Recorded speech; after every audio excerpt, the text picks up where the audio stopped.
सोना कैसे बनता है और ज़मीन से कैसे निकाला जाता है। The secret of gold.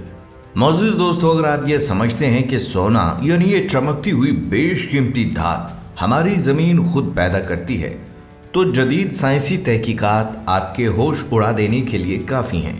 साइंसी माहिरीन का दावा है कि हमारी ज़मीन के अंदर इतनी ताकत और दर्जा हरारत मौजूद ही नहीं कि वो सोने का एक ज़र्रा भी बना सके।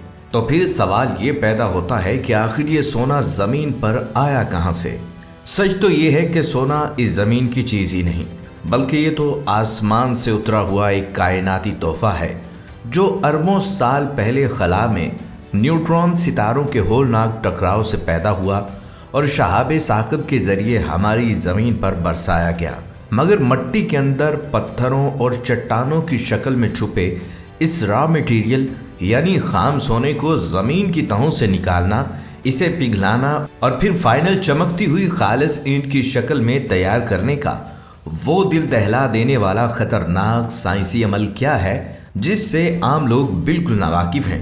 और दुनिया का वो कौन सा मुल्क है जहां सबसे ज़्यादा सोना पाया जाता है, जहां इंसान महज इस चमकती मिट्टी को पाने के लिए ज़मीन के अंदर मीलों गहरा उतरकर सीधा मौत के मुंह में कदम रखता है। इन तमाम सवालों के जवाबात जानने के लिए हमें उस कायनाती हादसे को समझना होगा जो आज से अरबों साल पहले गहरे खला में रूनुमा हुआ था, जहां गहरे खला में दो ऐसे मुर्दा सितारे मौजूद थे जिन्हें साइंस की जुबान में न्यूट्रॉन स्टार्स कहा जाता है। ये कोई आम सितारे नहीं थे, बल्कि इनका एक चम्मच मिट्टी का वजन भी ज़मीन के पूरे एक पहाड़ जितना भारी था। अरबों साल पहले जब ये दो वजनी और ताकतवर सितारे खला में एक दूसरे के करीब आए तो इनके दरमियान एक ऐसा होलनाक टकराव हुआ जिसकी तपश और दबाव ने कायनात के सारे रिकॉर्ड तोड़ दिए। इस कायनाती हादसे से इतनी शदीद तवानाई पैदा हुई कि खला में मौजूद आम ज़रात पिघलकर और आपस में जुड़कर एक नई शक्ल इख्तियार कर गए।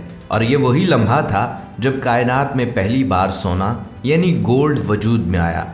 यानी हम कह सकते हैं कि जो सोना आज हमारी तिजोरियों में बंद है वो दरअसल कायनात के सबसे बड़े और खौफनाक धमाके का नतीजा है। अब सवाल ये पैदा होता है कि खला की इतनी दूरी से ये चमकता हुआ सोना आखिर हम तक पहुंचा कैसे। तो हुआ कुछ यूं कि इस धमाके के बाद सोने के अरबों ज़र्रात और चट्टानें खला में हर तरफ फैल गईं और बड़े बड़े शहाब साक़िब यानी पत्थरों का हिस्सा बन गई। आज से तकरीबन 4 अरब साल पहले जब हमारी ज़मीन नई नई बन रही थी और एक उबलते हुए लावे की तरह गर्म थी, तो खला से सोने के चट्टानों वाले लाखों शहाब साक़िब आग के गोलों की तरह हमारी ज़मीन पर आ गिरे। चूँकि ज़मीन उस वक्त पिघली हुई हालत में थी, इसलिए ये भारी सोना मिट्टी के साथ मिक्स होकर ज़मीन के सीने यानी इसकी सबसे निचली और तपती हुई गहराइयों में जा बैठ गया। यही वजह है आज हमें ज़मीन के ऊपर सतह पर सोना आसानी से नहीं मिलता, बल्कि इसे पाने के लिए ज़मीन की इतनी गहराई में उतरना पड़ता है जहां मौत हर वक्त इंसान का इंतज़ार कर रही होती है। यहां आकर कहानी एक नया मोड़ लेती है, क्योंकि मिट्टी के अंदर छुपा ये सोना इस शक्ल में बिल्कुल नहीं होता जैसा हम बाजार में देखते हैं। तो फिर ज़मीन के नीचे ये सोना किस हालत में पाया जाता है और दुनिया की वो कौन सी सबसे बड़ी कानें हैं जहां इंसान इसे निकालने के लिए जाता है। आइए ज़मीन की इस गहरी और तारीक दुनिया का रुख करते हैं, जहां ज़मीन की तहों में छुपा ये सोना इस शक्ल में बिल्कुल नहीं होता जैसा हम बाजार में देखते हैं, बल्कि ये चट्टानों के अंदर रगों की तरह बारीक लकीरों या मिट्टी के ज़र्रों में मिक्स होता है, जिसे खाम सोना या गोल्ड और कहा जाता है।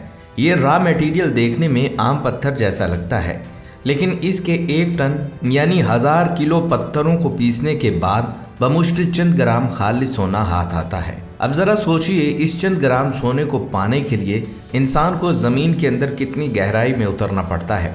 अगर हम दुनिया की सबसे बड़ी और गहरी सोने के कान की बात करें तो वो जनूबी अफ्रीका में मौजूद एम्पोनिंग गोल्ड माइन है।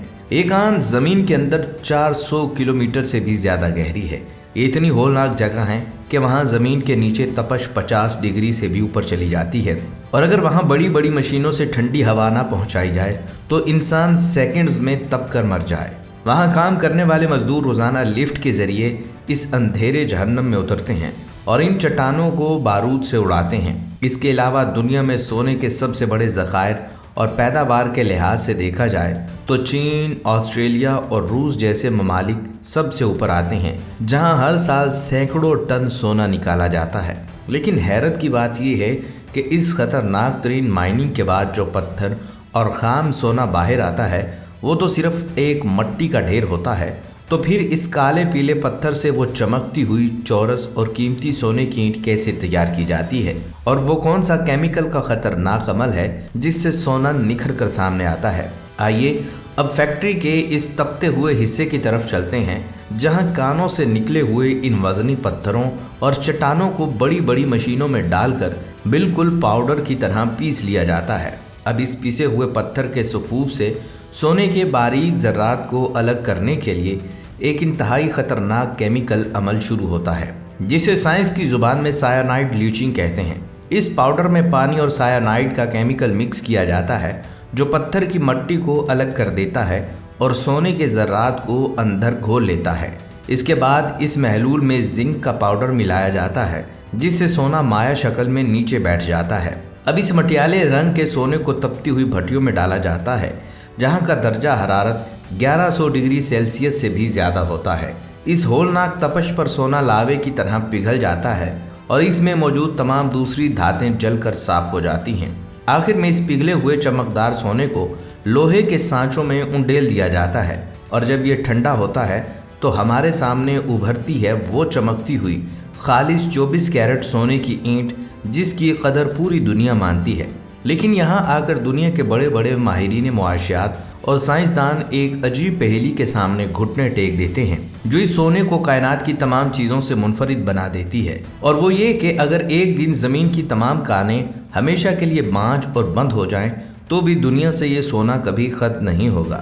اب ایک چمکتی ہوئی چیز کے پیچھے یہ کیسا جادوئی تضاد ہے؟ آئیے اب اس معاشی اور سائنسی راز کی تفتیش کرتے ہیں، جہاں سونے کی سب سے انوکھی اور جادوئی خاصیت سامنے آتی ہے کہ یہ بار بار استعمال ہونے کے باوجود کبھی پرانا نہیں ہوتا، کبھی زنگ آلود نہیں ہوتا اور نہ ہی کبھی مٹتا ہے۔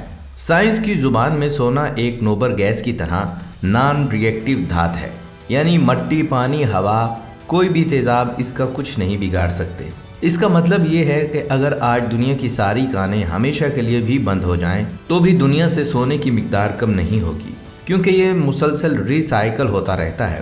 آپ کو یہ جان کر حیرت ہوگی، آج ہم جو سونا دکانوں پر دیکھتے ہیں یا جو زیورات ہم پہنتے ہیں، اس کا ایک بڑا حصہ شاید ہزاروں سال پہلے مصر کے فرعونوں کے تاج میں یا قدیم روم کے بادشاہوں کے خزانے کا حصہ رہا ہوگا۔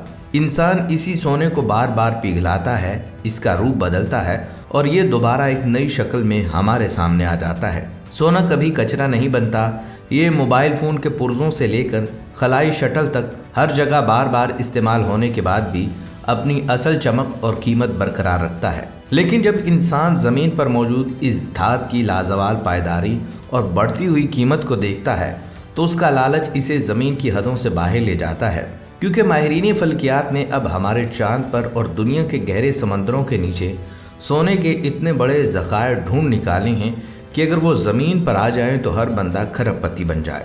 لیکن خلائی امور کے نامور ماہر شنیڈ اوسیلیون کا کہنا ہے کہ اس سونے کو وہاں سے نکالنا معاشی طور پر انسان کو امیر نہیں بلکہ سڑک پر لے آئے گا۔ اب اس کی بڑی وجہ سادہ اور مائنڈ بلوئنگ ہے۔ چاند پر جانے، وہاں بھاری مشینیں پہنچانے، مائننگ کرنے اور پھر اس سونے کو واپس زمین پر لانے کے لیے جو خلائی مشن تیار ہوں گے، ان کا خرچہ اربوں ڈالر ہوگا۔ یعنی اگر ہم چاند سے 1 کلو سونا لائیں گے جس کی قیمت بازار میں چند لاکھ ہوگی، تو اسے لانے پر ہمارا کروڑوں روپے خرچ آئے گا۔ یہی حال ہمارے سمندروں کا ہے۔ پانی کی تہوں کے نیچے کئی کلومیٹر گہرا اتر کر سونا الگ کرنے والی ٹیکنالوجی اتنی مہنگی ہے کہ جتنا سونا ہاتھ نہیں آئے گا، اس سے کہیں زیادہ اس کی کان کنی پر خرچ ہو جائے گا۔ یہی وہ معاشی دیوار ہے جو کائنات کے اس سب سے بڑے خزانے کو انسان کے لیے صرف ایک پہنچ سے دور خوبصورت دھوکہ بنا کر رکھ دیتی ہے، اور انسان مجبوراً زمین کی تپتی ہوئی گہرائیوں پر ہی اکتفا کرتا ہے۔ لیکن جہاں کائنات، سائنس اور معاشیات کی تمام حدیں ختم ہوتی ہیں، وہیں سے دین اسلام کا ایک خوبصورت اور ایمان افروز فلسفہ شروع ہوتا ہے، جو مٹی کے اس ذرے کو کائنات کی عظیم ترین دھات بنا دیتا ہے۔ قرآن پاک میں جہاں اللہ رب العزت نے سونے کو دنیا کی ایک عارضی زینت اور انسان کے لیے آزمائش قرار دیا ہے، वहीं हदीस मुबारक की रोशनी में मुस्लिम मर्दों के लिए दुनिया में सोना पहनना हराम किया गया है ताकि इंसान के अंदर आजिज़ी पैदा हो और दुनिया के आर्जी माल की लालच में अंधा ना हो जाए। लेकिन हैरत की बात यह है कि इसी सोने का जिक्र जब आखिरत और जन्नत की नेमतों के लिए आता है तो कुरान मजीद सूरतुल हज में फरमाता है कि जन्नत में ईमान वालों को सोने के कंगन और मोतियों से आरास्ता किया जाएगा। यही नहीं, अहादीस मुबारक के मुताबिक जन्नत के महल्लात की एक ईंट चांदी की तो दूसरी खालिस सोने की होगी। अब ज़रा सोचिए कि जिस सोने को दुनिया में आजमाइश बनाया गया उसे जन्नत का सबसे बड़ा इनाम क्यों रखा गया। इसकी वजह यही है कि सोना कायनात की वो वाहिद धात है जो कभी मरती नहीं, कभी पुरानी नहीं होती और जिसकी चमक अबदी है। अल्लाह पाक ने दुनिया में इसे महदूद रखकर इंसान के सब्र का इम्तहान लिया और ये वादा किया जो इंसान दुनिया की इस आर्जी चमक की लालच को छोड़कर दीन के रास्ते पर चलेगा उसे आखिरत में कभी ना ख़त्म होने वाले सोने के महल्लात और अबदी खुशियाँ इनाम में दी जाएंगी। यानी सोना सिर्फ मट्टी से निकलने वाली एक दौलत नहीं बल्कि ये तो कायनात के मालिक का वो अबदी दस्तखत है जो हमें याद दिलाता है कि असल और लाजवाल कामयाबी सिर्फ दुनिया की दौड़ में नहीं बल्कि इस पाकीज़ा आखिरत में है जहाँ की चमक कभी मद्धम नहीं होती। तो मोअज़्ज़िज़ दोस्तों, अगर सोने के इस पुरअसरार सफ़र ने आपकी मालूमात में इजाफा किया है तो इस वीडियो को लाइक और अपने दोस्तों के साथ ज़रूर शेयर कीजिएगा और हाँ, सोने से मुतल्लिक अपनी कीमती राय नीचे कमेंट में ज़रूर लिखिएगा। अगली वीडियो तक के लिए इजाज़त दीजिए।